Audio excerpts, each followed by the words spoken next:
Part of the problem is that this dress is way too tight. When your outer garment, your shirt or your dress is way too tight, like it can be a little tight or snug or form fitting without this being a problem. But if it's like legit too tight the way this one is, then your undergarments are going to be much more obvious and it's much harder to hide them, even if you wear a good foundation layer. In fact, if it's far too tight, you might not even be able to get it on with an underlayer, like a slip or a base layer. You wouldn't even be able to get it on if your dress is like legit way too tight.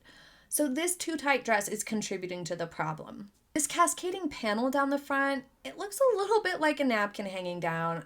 I'm not a huge fan of it. It does bring some degree of balance to her broad shoulders, but it almost just looks a little too much, in part because she does have very thin legs and ankles. So it's kind of giving the impression that her legs and ankles are a little too thin for the big cascading panel.